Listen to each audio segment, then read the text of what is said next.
All right, it is time for the ElseViews. This is the portion of the show where I talk about a stand-up comedian I watched and really enjoyed his show. It's on Netflix. Um, and Corey possibly talks about something because he loves to surprise me with whatever it is that he's watching. But so Corey can get his little vocal rest since he's talked a lot in the news. I'm gonna talk about Kavin J. He's a Malaysian, yes, a Malaysian comedian. Does that mean he's from where Beatmaster lives? And I'm expecting an ASCII middle finger in our chat anytime now. But he has a Netflix special called Everyone Calm Down. This was filmed in Malaysia in Kuala Lumpur. Actually, I think it was in Kuala Lumpur. But it was really cool. Like it's one of these shows that it's all in English. Like there's a little bit of where he uses local words. But the cool thing is when he does speak in I want to say it's Malay, they subtitle it. So it's, you're not missing out. But like some of the things that he talks about, I'm like, I relate to it. I've never been over there. Like they start talking about because his parents are from, one of the things he talks about is because his parents are from India. Everyone, like, he talks about stereotypes and how the stereotypes are this is quoting him, so it's not racist, I swear. But the he goes durka durka durka durka durka, hello, welcome to 7-Eleven. Like how everyone sees it, but then here it's durka durka durka durka, I stab you. And I'm like, that's funny. That is really good. He has this brilliant way of looking at stuff. And he's a big dude. So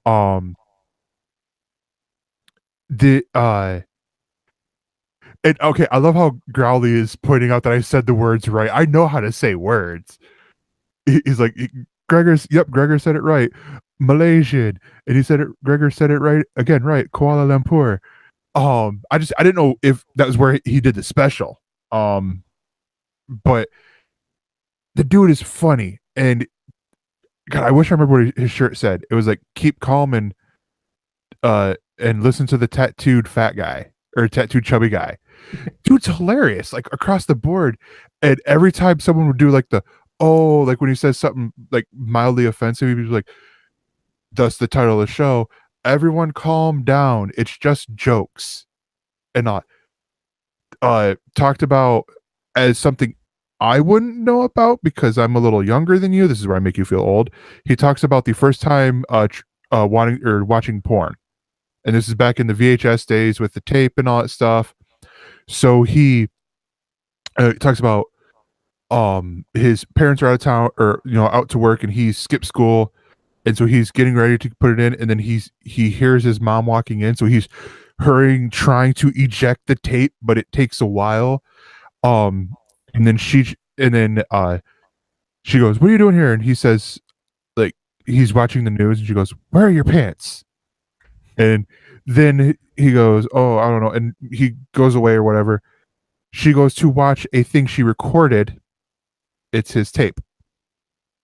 And so she then goes, "I'm going to tell your father." And he lies to his father. So they have the whole family, including, I think, one of their grandmas, watching this. I think he said it was a horror movie.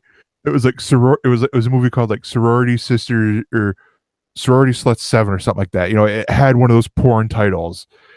And they're watching this whole thing. I'm like, okay, this has to be exaggeration. This cannot be true that you go through this whole thing watching, like the parents watching it, and the mom just ashamed, and dad's like, shut up, I want to see the murder or whatever. But he's really funny.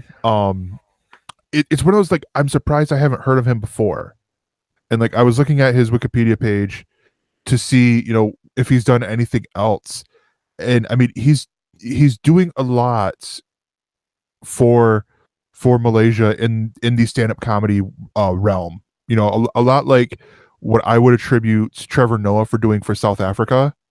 This is what he's doing for Malaysia. You know, like bringing comedy there to where it's not just um the you know, like the big or Western people, you know, like the comedians from America or England or anything like that, but it's homegrown talent and stuff like that.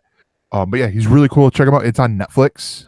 It's called. Also, I like what you're saying about him using words from his language and his culture, and Well, them explaining what the words were with the subtitles, because that is what helps us understand other cultures better. You yeah, know, it's like when Spanish language music started mixing with American pop music years ago and built up more and more, and you get that kind of like crossover of you'll hear some English lines, then you hear some Spanish lines, and it'll go back and forth, and it allows people to find that medium together to accomplish, to realize that, you know, we can enjoy the same things, we can have the same feelings and values and stuff, even though we would think that we might have a hard time understanding each other. It's like, no, it's really easy to understand each other, and this breaks down those walls, which comedy itself is already great at. But to do that extra step of like, and I'm going to say these words, and you know, you'll pick up those words, that to me is really cool. George Lopez did a lot of that with his stuff. Like he would talk as his family members and stuff and say things, and it's like that. It made it a little bit like, it's, yes, in some ways it's stereotypes because you're talking about characterizations of his family and stuff, but it allows you to pick up and go, okay, yeah. And when I see that in someone who's obviously, you know, the same comes from the same region and stuff, I can get it a little bit more, and I can relate to them a little bit more because I've seen these things, and it's no different than like picking on your friends who have some sort of local dialect, either from the South or, you know, certain areas of Michigan, you know, we're from, or areas of California where I live now. It all that stuff kind of like adds up. It's like, oh yeah, the differences are kind of precious in a way, as long as we realize that they're just cosmetic and they don't mean that we're really different as people.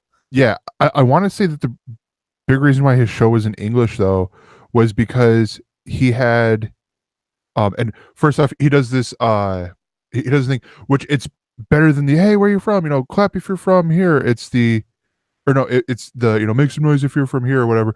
It's the do we have anyone from you know, from here, and like someone said Australia, and like, oh, sorry, you know, I know nothing of Australia. Like just boom, shoots it down.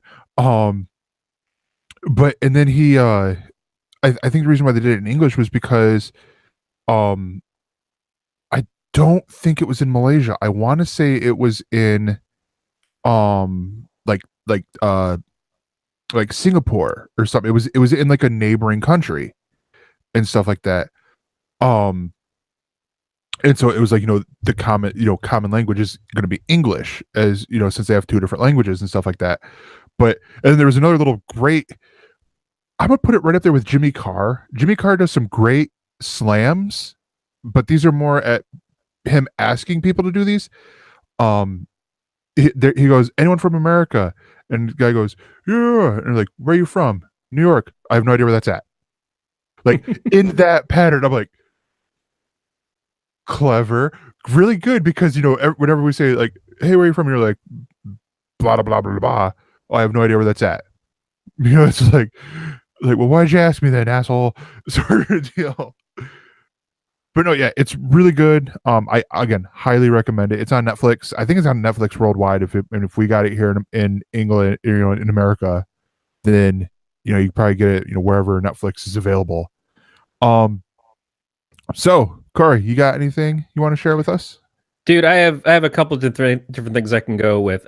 So I can go with the new sitcom, I can go with the just released to Netflix movie, or I can go with the reality show. So pick one. Well, I know what the Netflix movie is, and I want to watch it myself. So I'm gonna say All hold on right. to that one because we'll do that next week. Um, the sitcom. Which one would that? I don't know what that one would be. Let's do the sitcom. All right. So I've been looking forward to this. Wasn't really sure how I was going to feel about it because it's kind of breaking one thing possibly to make a new thing, and it's already sort of happened before. So on AP NBC Bio. this last week, yes, they introduced us to AP Bio. Now I've been watching the revival of Will and Grace with my wife. It's been pretty good. It feels a little weird, and maybe it's been a while since I've watched reruns of the original Will and Grace series. It seems like they're going extra silly on the new series, but maybe that was actually already the case. I don't know. But AP Bio, we know, has Dennis from Always Sunny in Philadelphia, Glenn Howerton. Glenn Howerton, who is terrific, but kind of plays a Dennis type character in this new show. At the same time, over on Fox, we've got the Mick with Sweet D from Always Sunny, Caitlin and she is sort of playing Sweet D Yeah. on this new show, just in different situations. So it takes a little bit of the specialness away from the characters from Always Sunny, which is a show that I absolutely love, and it's been on for a long time and is very long spots in between seasons. And also, there's some concern that if AP Bio takes off, that Glenn Howerton might not wind up back in Always Sunny, and that's concerning because you don't want to see the show without these characters who've been a part of it. In his case, from the very beginning, one of the co-creators of the show. But I really liked AP Bio. So in AP Bio, he's playing a philosophy professor who basically pissed off the school that he worked at, lost his tenure right as he was about to get it, went just totally fucking nuts, has someone that he hates that is one of his peers and wants to destroy his life, goes back to live in his hometown in his mom's apartment that she died in, and is like just hates everything about what the state of his life is. So his goal is to break his nemesis, to sleep with his high school girlfriend again, who he goes on a date with and finds out that she has a boyfriend, and to not teach the biology class that he's supposed to be teaching biology. He instead wants to teach them philosophy, but realistically, he wants to use them in his nefarious plans.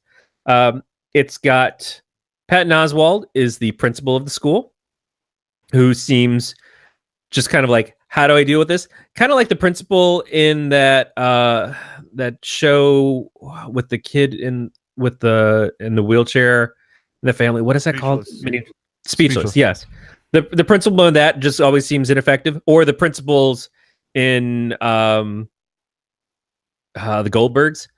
Like they just like, how do I deal with this? Except in this case, he's ineffective against one of his own staff. But it's good. The relationship with the students were all like slowly introduced. We find the emo misunderstood kid who seems a little bit psychotic in the class, and he gets an instant kind of liking to this kid, as all the other kids are like trying to be very zealous in learning about the stuff and want to do well in the class. So every time he's like, I'm not going to teach you biology, and he starts going off about something else, they pull out their notebooks and start trying to take notes. He's like, no. I'm not teaching you. Put your notebooks away. And they like hesitate. He has them all write catfish emails to the guy that he's trying to destroy his life. So he's like, I want you guys to try to seduce him so that we can completely break his spirit. And so they all write up their versions of what a catfish thing would be. And like the quiet shy girl has like the most awesome one, but it's just so out there. He's like, no, that's a little much. I don't know if that would work. But at the end of the episode, you actually see the guy receive that message and go for it. And you don't know if it's coming from him or if it's coming from the teen girl, and she's just trying to do well in the class. So real quick, sorry, to Yes. give for younger viewers, the girl who plays that you're talking about, her name is Allison Ashley Arm. She's a former Disney Channel star. She was okay. on Demi Lovato's show, or actually the spinoff of the show that she was on, where they did this sketch comedy show. It was sort of like Disney Channel's answer for All That, but instead of using the actual, like where the actors were playing themselves and then they broke into sketches, they were in their characters from the show. She was in there, really funny, but again, she played more the loud character, like, because I mean, it's Disney Channel. I mean, half their acting is just, I'm gonna yell really loud and stuff like that. But yeah, she's when I'm like, I was looking when I was watching this, and I'm like, she looks familiar. And I'm looking like, oh, because she's Allison Ashley Arm and all. But yeah, continue, please. Yeah. So the show is, I was very taken with it. I liked his attitude. I liked that when he's talking to the 3 women teachers in the teachers' lounge, like they don't just automatically accept his shit. Like he's sitting there and he's just like, oh, I don't give a fuck. This being here is awful. This is the worst thing in the world. And they all just kind of go, yeah, it kind of is. And they just, but they were really funny. So it's not like he's like the smartest person in the room and everybody worships him. He's smart, but he's also like in a pretty bad place, and he's just as fucked as anybody else is. And there are people who will call him on it. And I think that that's excellent too. I didn't get to go on because when we watched it, it was already kind of late, but apparently a bunch of the episodes are available on demand right now, even though they've only aired the first episode, and they won't start airing the rest of them until after the Olympics are done. Yeah, the first 3 episodes are available online. And now, so this is where I'm going to get into something pretty interesting myself with this, because I missed it because I had to work. But the next day I had, I didn't have to go until later. So I was watching them, and I watched all 3 episodes. I think they might be trying to set this up for failure by fireflying it. Yeah, by fireflying it. Because the episode that they called episode 3 had a character, she's part the school nurse, part the principal secretary. She's, easiest way to describe her would almost be like the female Dwight Schrute, because she's like, she's wanting more power in that regard. Now I don't know if it's just I misread the scene, but in episode 3, it's almost like he's Glenn Howerton's character is meeting her for the first time when she was pivotal to episode 2. And not, so I just don't know if it's him just being, the condescending asshole that he is, or if it was they're airing episodes out of order, like they switched 2 and 3 around, which could be the case as well.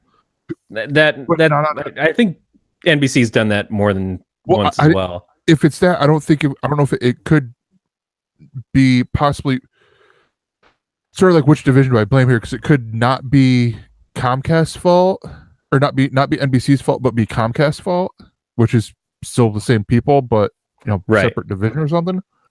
I don't know. I watched the 3 episodes. I really liked it. You get later on, and like, because the pilot, it did suffer a little bit of the pilotitis stuff for me. And then, but they hit on it with the other 2 episodes, and I could see myself watching this at least for the first season. Depending on how, because I think it's only going to get like a 12 episode first season. And to be honest, this is something that would get me to watching the Thursday shows more. Like, if it aired on Thursday, like, because I've given up on Good News, even though apparently there's or not Good News, The Good Place, even though apparently it's in the same universe as Parks and Rec. I've given up on Great News, and then Superstore I'm occasionally watching and all that. So I mean, there's not really a show on Thursday that I am wanting to watch on NBC right now. And that's the thing, is I'm not I'm not someone who watches stuff as a block of things. Oh man, there was another show I could have actually said that I was watching, but I was interested in this because it's Glenn Howerton, and because his attitude is very fun to me. It's like Jason Bateman in Bad Words. He's just got that smarminess and that kind of evil attitude, but he's just so good at it that you root for him. Yeah. As like, he's a giant asshole, but you love him as a giant asshole. And he's so far less rapey in this than he is as Dennis. He doesn't have the Dennis system, but I love his character in Always Sunny in all these sick and like, oh shit, that got dark really fast kind of aspects of it. It suits that show. And seeing him get to do this character, which is again very familiar, but aimed towards a different kind of program and a different story, works really well too. Yeah. I wish him the success of having the show take off.